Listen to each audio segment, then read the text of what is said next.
जो पहले से ही वहां अलाव के पास बैठा ठंड बसने की कोशिश कर रहा था, ने पूछा, क्या हुआ भाई? फिर वही सपना आया क्या? रामकृष्ण ने गहरी सांस ली और अलाव के पास बैठते हुए कहा, हां भाई, आज भी वही सपना आया। चैतन्य हंसते हुए बोला, देखो, जब से इस मिट्टी में दबे इस मंदिर की खोज के लिए आए हो, तब से यही सपना तुम्हें परेशान कर रहा है ना? रामकृष्ण ने सिर हिलाकर सहमति जताई। तो कम से कम आज अपने उस ड्रीम हीरो, उसका नाम क्या था? कहते हुए चैतन्य थोड़ा अटक गया। हे छमनाय कुरु, रामकृष्ण ने इशारा दिया, जिससे चैतन्य को नाम याद आ गया। वह थोड़ा मजाक करते हुए हंसते हुए बोला, तो क्या आज भी वह तुम्हारे सपने में आया? रामकृष्ण ने सिर हिलाकर नहीं कहा, लेकिन यार, तुम इस सपने को इतनी गंभीरता से क्यों ले रहे हो? यह तो बस एक सपना है, भूल जाओ भाई। चैतन्य ने रामकृष्ण के कंधे पर हाथ रखते हुए कहा।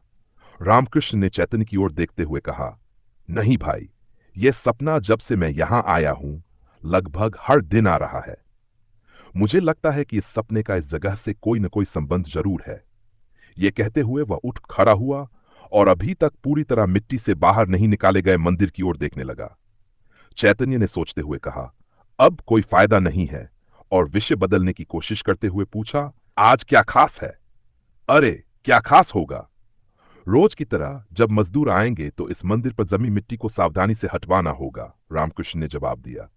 रामकृष्ण के इस जवाब से चैतन्य ने हैरानी जताते हुए कहा, भाई, खास का मतलब हमेशा ये खुदाई और इतिहास नहीं होता।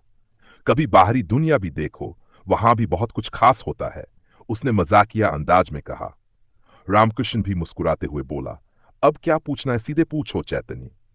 दोनों ऐसे ही मंदिर की ओर चलते हुए आगे बढ़े। कुछ नहीं भाई, तुमने कभी किसी से प्यार किया है? चैतन्य ने शरारती अंदाज में पूछा। रामकृष्ण ने अपने अतीत को याद करने की कोशिश करते हुए कहा, हां, कॉलेज के दिनों में मैं एक लड़की को पसंद करता था।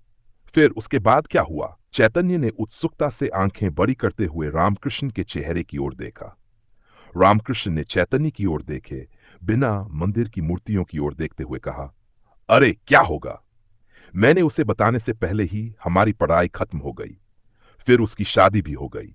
चैतन्य ने झुंझलाते हुए कहा, तुमने ऐसा क्यों किया? उसे क्यों नहीं बताया? रामकृष्ण ने एक मूर्ति पर जमी धूल को हाथ से साफ करते हुए कहा, मुझे लड़कियों से बात करने में शर्म आती थी, इसलिए ऐसा हो गया। चैतन्य ने कहा, अरे ये क्या बात हुई? इतनी आसानी से कह रहे हो होने पर तुम्हें दुख नहीं हुआ? रामकृष्ण ने चैतन्य के कंधे पर हाथ रखते हुए कहा, भगवान ने मुझे भूलने का वरदान दिया है। उसकी शादी के बाद कुछ समय तक दुख हुआ, फिर भूल गया। जब मेरे पास काम होता है तो कितनी भी बड़ी तकलीफ हो, मैं भूल जाता हूं। यह कहकर वह एक और मूर्ति को ध्यान से देखने के लिए आगे बढ़ा। उसके पीछे पीछे चैतन्य भी चल पड़ा।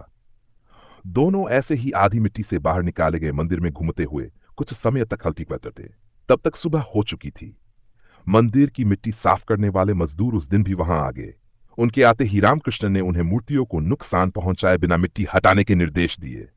उनके निर्देशों के अनुसार मजदूरों ने काम शुरू कर दिया। उनके काम को देखते हुए रामकृष्ण ने भी एक और पहले से साफ की गई जगह फर्श से लेकर दीवारों पर जमी धूल को धीरे धीरे धीरे साफ करना शुरू कर दिया। एक दीवार से मिट्टी हटाई, जिससे दीवार पर मौजूद एक शिलालेख के अक्षर दिखाई देने लगे। रामकृष्ण ने पहले ही कह रखा था कि ऐसा कुछ दिखे तो उसे बुलाएं। मजदूरों में से एक ने रामकृष्ण के पास जाकर उसे बताया। रामकृष्ण खुश होकर ब्रश लेकर उस दीवार की ओर बढ़ा। वहां पहले से ही चैतन्य शिलालेख पर जमी मिट्टी साफ कर रहा था। रामकृष्ण ने दूसरी ओर से शिलालेख को साफ करना शुरू कर दिया। दोनों ने मिलकर थोड़ी देर में शिलालेख को पूरी तरह साफ कर दिया। फिर उन्होंने मिलकर उस प्राचीन शिलालेख को एक एक अक्षर पढ़ना शुरू किया। चूंकि वह एक कठोर पत्थर पर खुदा हुआ शिलालेख था और वह तेलुगु में ही था, फिर भी पढ़ने में कठिनाई हो रही थी। शिलालेख में शक संवत और तेलुगु वर्ष का उल्लेख पढ़ने के बजाय ये मानकर कि ये हर शिलालेख में सामान्य होते हैं, उन्होंने नीचे की पंक्ति पढ़ना शुरू किया। जैसे ही उन्होंने पढ़ा कि यह शिलालेख होयसला राजा के आदेश पर लिखा गया है, दोनों ने एक दूसरे की ओर देखा। होयसला तो कर्नाटक क्षेत्र के थे, फिर यह शिलालेख तेलुगु में क्यों है? दोनों ने एक साथ कहा, लेकिन ब्रो, क्या होयसला साम्राज्य आज के कडप्पा जिले तक फैला हुआ था? चैतन्य ने पूछा। रामाकृष्ण ने जवाब दिया, मुझे भी यही शक हो रहा है। दोनों ने फिर से शिलालेख को संदेह भरी नजरों से पढ़ना शुरू किया। उन्होंने पाया कि होयसला साम्राज्य के सभी मंदिरों का प्रबंधन, उत्सवों की व्यवस्था और सुरक्षा की जिम्मेदारी हम्पी नगर के रक्षक और होयसला साम्राज्य के प्रधान सेनापति हेच्छमनायक को सौंपी गई थी। जैसे ही उन्होंने ये सार पढ़ा, चैतन्य ने रामकृष्ण की ओर देखा। रामकृष्ण तो जैसे सदमे में था और शिलालेख को घूरता ही रहा। थोड़ी देर बाद चैतन्य ने रामकृष्ण के कंधे को पकड़कर हिलाया और कहा, ब्रो, ये क्या हो रहा है? तुम्हारे सपनों में जो हेच्छमनायक आता है, क्या वह हम्पी नगर का रक्षक था? रामकृष्ण ने कहा, मुझे भी यही शक हो रहा है। इतने दिनों तक मैंने इसे सिर्फ सपना समझा, लेकिन शिलालेख में लिखा, यह हेच्छमनायक और मेरे सपने में आने वाले हेच्छमनायक के बीच कोई न कोई संबंध जरूर है। लेकिन यह हेच्छमनायक कौन है? चैतन्य कुर्सी पर पीछे की ओर झुकते हुए बोला, तुम्हें पता लगाना होगा कि वह कौन था और उसे दुनिया के सामने लाना होगा। हाँ, लेकिन कैसे? रामकृष्ण ने सोचा। कुछ देर की चुप्पी के बाद दोनों ने एक साथ कहा, हम्पी चलें? अगले दिन से रामकृष्ण ने एक हफ्ते की छुट्टी ली और हम्पी के लिए रवाना हो गया। अगले दिन से रामकृष्ण ने एक हफ्ते की छुट्टी ली और हम्पी के लिए रवाना हो गया। रास्ते में उसने तय किया कि अनंतपुर जिले में अपने दादा के गांव में एक दिन बिताएगा। शाम होने को थी जब वह गांव पहुंचा। गांव के लोग उसे अजनबी की तरह देख रहे थे। रामकृष्ण ने इन बातों की परवाह किए बिना अपनी जीप को सीधे अपने दादा के घर के सामने रोका। कई साल पहले रामकृष्ण के माता पिता एक दुर्घटना में गुजर गए थे। इसके बाद रामकृष्ण के दादा उसे लेकर गांव वो छोड़कर विशाखापट्टनम के पास चले गए थे। उस वक्त रामकृष्ण की उम्र 7 साल थी। तब से रामकृष्ण और उसके दादाओं की ओर रुक किया। यही कारण था कि गांव के लोग उसे पहचान नहीं पा रहे थे। लेकिन रामकृष्ण ने कुछ लोगों को पहचान लिया। वह जीप से उतरकर सीधे घर के दरवाजे पर गया। दरवाजे पर ताला लगा हुआ था। चाबी न होने के कारण उसने पास पड़े पत्थर से ताले को तोड़ने की कोशिश शुरू कर दी।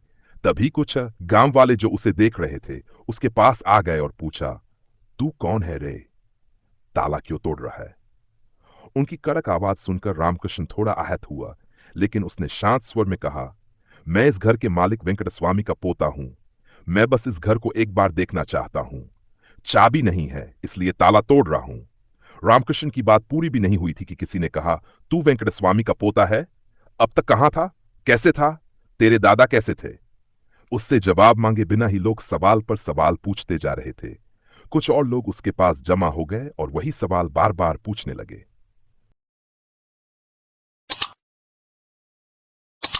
हेचमनियाक कथा के अगले एपिसोड के लिए चैनल को सब्सक्राइब करें और अगला एपिसोड टिप्पणी करें। मैं जल्द ही अगला एपिसोड जारी करूंगा।